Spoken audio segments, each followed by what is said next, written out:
Gold, trusted gold buyers. మీరు తాకట్టు పెట్టిన బంగారాన్ని విడిపించి ఈ రోజు ఉన్న మార్కెట్ ధరకు కొనబడను. నేను ఎక్స్పెక్ట్ చేసేది సినిమా తీసినప్పుడు మా డబ్బు కొంత ఉంటుంది, అప్పు చేసి కొంత తీసుకుంటాం. నా డబ్బు రావాలి అంటే టోటల్గా సినిమాకు పెట్టిన డబ్బు రావాలి, దానికి ఇంట్రెస్ట్ రావాలి, నాకు పేరు ప్రఖ్యాతులు రావాలి, లాభము రావాలి. వచ్చిన లాభంలో 10 మందికి సహాయం చేయాలని కోరిక ఉన్నవాడిని. లాభము రాక, ఇంట్రెస్టు రాక, వడ్డీ రాక అసలు పోయిన క్షణాలు కూడా ఉన్నాయి. అందుకే నిర్మాత చాలా చాలా కష్టతరమైనటువంటిది. అందుకే మీకు మీ టీవీ ద్వారా ఒక రిక్వెస్ట్ చేస్తున్నాను. కొంతమందిని అవేవో పెడతా ఉంటారే రేటింగ్లని, సినిమా చూస్తూ ఫుల్గా చూడకుండానే సీన్కు రేటింగ్లు పెడుతుంటారు. వాటిని నమ్మి కొంతమంది సినిమాకి వెళ్తారు. మేమంతా సినిమా పరిశ్రమకు వచ్చినప్పుడు, మాకంటే ముందు మహానుభావులు వచ్చినప్పుడు, అల్లుడు గారు, అసెంబ్లీ రోడ్డు గారు పెళ్ళాం ఆ టైంలో కానీ ఏ రేటింగ్లు లేకుండా సినిమాలు చూశారు. బాగుంటే బాగుందన్నారు, ఫెయిల్ అయితే ఫెయిల్, సినిమా బాగోలేదన్నారు. అలా డిసైడ్ చేయండి. సినిమా చూడండి, నచ్చలేదా రే ఫ్లాప్ రానండి, నచ్చిందా ఒరే బాగుందిరా, ఫస్ట్ హాఫ్ ఎలా ఉందిరా, సెకండ్ హాఫ్ ఎలా ఉందిరా అని చెప్పండి. ఇంట్లో కూర్చొని ల్యాప్టాప్ చూసి రేటింగ్ ఇచ్చారని చెప్పి సినిమా చూడకపోతే అది నీ దురదృష్టం. రేటింగ్ ఇచ్చిన వాడు ఎవరి అభిమాని, ఎవరికి తత్తు, ఎవరికి జాకి, ఎవరికి జోకర్, ఎవడి జోబిలో మనిషి అనేది ఆలోచించుకోవాలి. ప్రకృతి, బాబా లేకపోతే ఈశ్వరుడా అందరూ చూస్తున్నారు. పాపం నీకు భార్య బిడ్డలు అందరూ ఉంటారు. నీ ఏకాభిప్రాయం రాయొద్దు. నువ్వు టీముని పెట్టుకో 25 మందిని సినిమా చూడమను. ఆ సినిమా చూసేటప్పుడు ఐప్యాడ్ పెట్టుకోవద్దు, సెల్ ఫోన్ పెట్టుకోవద్దు, ఏకాగ్రతగా చూడు. టీమును కూర్చో, ఆలోచించి పెట్టు. అది కోరుకుంటున్నా. అంతా తర్వాత నిర్మాత అంటే ఎంత కష్టమో చెప్పా. దొంగ సీడీలు చెబుతూనే ఉన్నాం, పైరసీ చేస్తుంటారు. అది కూడా మహాపాతకం. నా నోటితో చెప్తున్నా, నేను దైవభక్తుడిని, షిరిడీ సాయినాథుని భక్తుడిని, పరమేశ్వరుడి వరాన పుట్టాను. దొంగ సీడీలు చూస్తే మీ బ్రతుకులు దొంగ బ్రతుకులు అయిపోతాయి. అంతే. ఇది దేవుడి శాపం మీకు అంటే మీరుగా sir, I like you, but దొంగ సీడీలు చూసేవాడిని. డోంట్ ప్రోత్సహించకండి. మీకు కుటుంబం ఉన్నది మాత్రమే గుర్తుపెట్టుకోండి.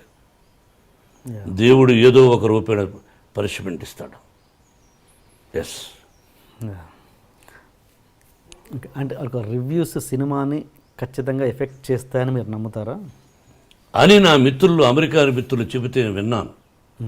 అయినా బాగున్నప్పుడు ఎంతమంది చెప్పినా ఫస్ట్ షో చూసి వచ్చేసి సూపర్ ఫ్లాప్ రా అన్నా చూసేవాడు చూస్తారు. అలా చూశారు కూడా, అలా అభినందించారు కూడా. సినిమా నిర్మాత బాగుండాలి, పరిశ్రమ బాగుండాలి, అన్నీ బాగుంటే ఒక డిస్ట్రిబ్యూటర్ బాగుంటాడు, ఒక థియేటర్ ఓనర్ బాగుంటాడు, ఎగ్జిబిటర్ బాగుంటారు, అందరూ బాగుంటారు, అందరికీ ఉద్యోగాలు వస్తుంటాయి. కంప్యూటర్ చదివినోడు కూడా ఉద్యోగాలు వస్తాయి. అది సినిమా రంగాన్ని ప్రోత్సహించాలి. ఇది నా కోరిక. ఓకే, ఫైనల్ మీరు అడిగింది ఈ సినిమాకి ఈసారి ఖచ్చితంగా అవార్డు మోహన్ బాబు గారికి వస్తుంది. ఎప్పుడు అవార్డును ఊహించలా, చెప్పానుగా ఏం కావాలన్నది. అండ్ ఇంకొకటి, ఇప్పుడు అవార్డ్స్ అనేవి డివైడ్ అయ్యాయి తెలంగాణ, ఆంధ్రాకి. అది ఎంతవరకు కరెక్ట్? 2 రాష్ట్రాలు విడిపోయినప్పుడు 2 రాష్ట్రాల ముఖ్యమంత్రులు అలా డివైడ్గా పెట్టుకోవడంలో తప్పు లేదు, తప్పే కాదు. అది తెలంగాణ రాష్ట్రానికి ఒక అవార్డు అని, వాళ్ళకు ఒక సింబల్ అని, ఆంధ్ర రాష్ట్రానికి ఒక సింబల్ అని అలా పెట్టుకొని చేసుకుంటే అది తప్పు కాదు. బట్ అందులో తెలంగాణ వాళ్ళే ఉండాలనా, ఇందులో ఆంధ్ర వాళ్ళే ఉండాలనా, లేదా మొత్తం కలకి డివైడ్ చేసి ఇస్తారని? అది వాళ్ళ ఇష్టం. అది ముఖ్యమంత్రుల ఇష్టం. అది మిక్స్ చేసినప్పుడు 2 ఎందుకు అన్నది అది ముఖ్యమంత్రులను అడగాలి అలా జరిగినప్పుడు. Okay sir. And Chandrababu Naidu గారి గురించి ఒక కొత్త విషయం తెలిసింది. మీరు ఒక ఫంక్షన్లో ఏదో చంద్రబాబు నాయుడు గారితో డాన్స్ చేయించారంటే అది ఇప్పటికీ వీడియో ఎక్కడా లీక్ లేదు. ఇది చేయించారా? అది ఎవరిదో నిశ్చయితాంబరం. అప్పుడు అందరూ డ్యాన్స్ చేస్తున్నారు, ఎవరితో గుర్తులే.